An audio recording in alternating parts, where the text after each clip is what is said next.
Conakry, un matin tendu de juillet. L'actualité politique en Guinée est, une fois de plus, secouée par des déclarations qui attisent les débats. Cette fois, c'est au tour de l'ancien Premier ministre et actuel président de l'UFDG, El Hadj Cellou Dalein Diallo, que se cristallisent les tensions. Ce dernier affirme avoir été empêché de se faire recenser en Côte d'Ivoire, un acte qu'il considère comme un déni de droit et une manœuvre politique visant à l'écarter du processus électoral. Mais cette déclaration n'a pas tardé à faire réagir le gouvernement. En particulier, le ministre porte-parole Ousmane Gawal Diallo, figure connue pour sa verve et son franc-parler, est monté au créneau pour apporter des précisions fermes et sans détour. Une réponse claire aux accusations de l'opposant. Interrogé sur les antennes de Kumpital, un média suivi de près par les observateurs politiques guinéens, Ousmane Gawal a tenu à remettre les pendules à l'heure en soulignant que nul, pas même Cellou Dalein Diallo, n'a été empêché par le gouvernement de se faire recenser. Il insiste. La loi guinéenne est claire en matière d'enrôlement électoral et les règles doivent s'appliquer à tous, sans exception ni privilège particulier. Si ce n'était pas un discours politique, j'aurais dit que c'est pitoyable, parce que lui, Cellou, a été Premier ministre. Il connaît les règles, il connaît les lois et il sait très bien ce que dit le code électoral guinéen.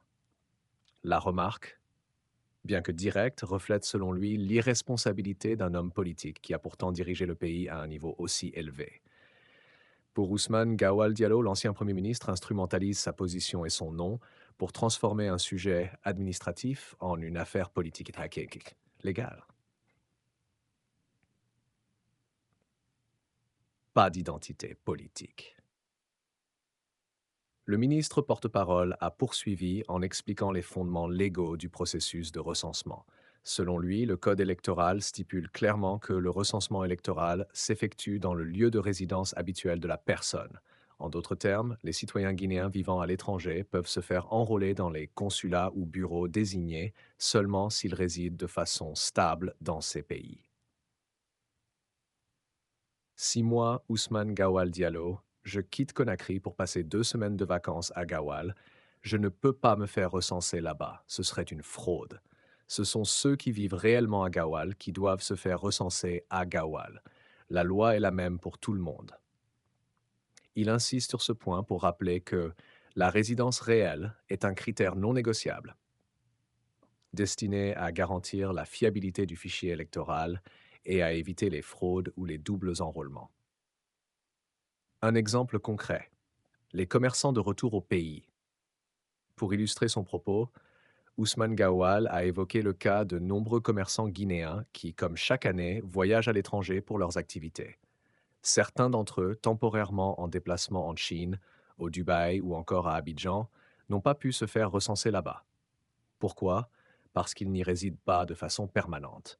Ce n'est pas parce qu'un citoyen passe quelques jours à l'étranger qu'il peut se faire enrôler. Ce serait trop facile et cela ouvrirait la voie à des manipulations. Ces exemples, selon lui, montrent que le cas de Cellou Dalein Diallo n'est pas un traitement particulier, mais bien l'application équitable des règles établies. Des accusations infondées et une volonté de décrédibilisation. Le ministre a tenu à exprimer son indignation face à ce qu'il qualifie de stratégie de victimisation de l'opposant. Selon lui, le président de l'UFDG cherche à jeter l'opprobre sur l'administration guinéenne dans le but de mobiliser l'opinion publique contre le gouvernement. Dire qu'on ne lui a pas permis de se faire recenser parce qu'il s'appelle El Hadj Cellou, c'est un raccourci malhonnête. Cela ne repose sur aucune preuve.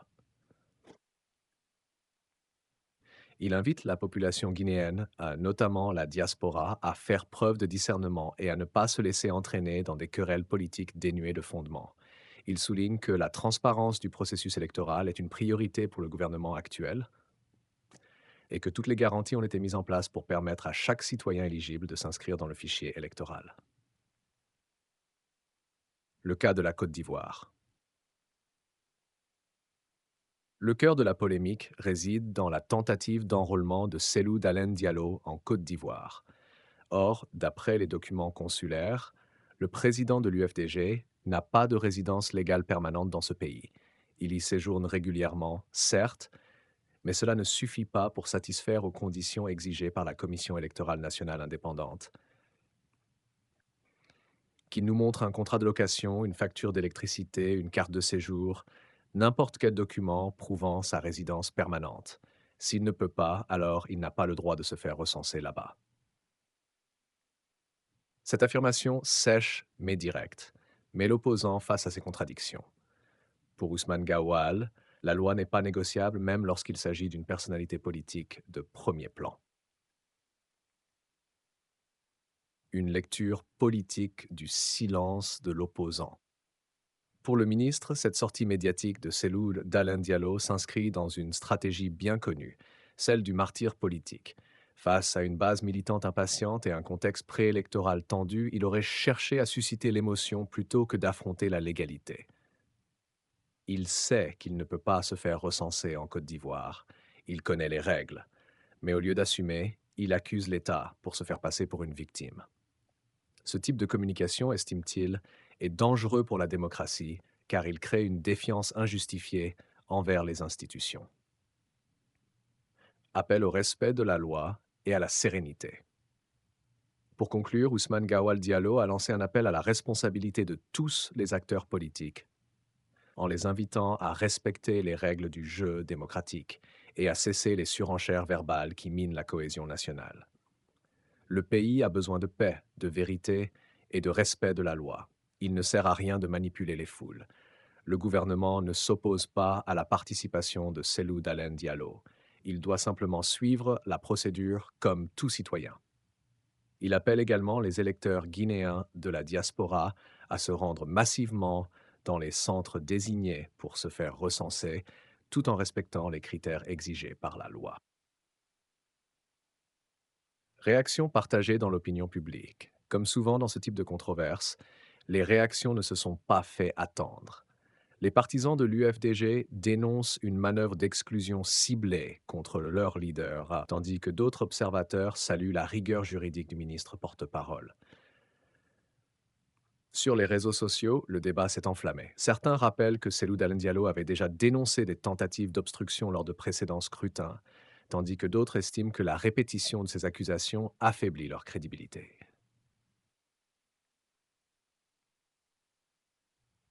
Une polémique révélatrice d'un climat préélectoral tendu. Au fond, cette affaire révèle bien plus qu'un simple désaccord sur un point administratif. Elle illustre la méfiance persistante entre le pouvoir et l'opposition, dans un contexte où chaque geste, chaque déclaration, chaque omission est analysée sous l'angle stratégique. Pour beaucoup d'observateurs internationaux, la Guinée entre dans une phase délicate où la gestion du processus électoral sera scrutée à la loupe.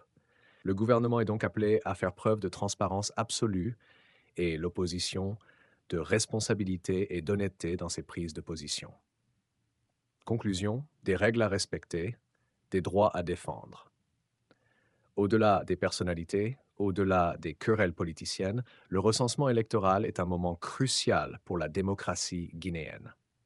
Il conditionne la participation des citoyens, leur représentation et donc la légitimité des institutions.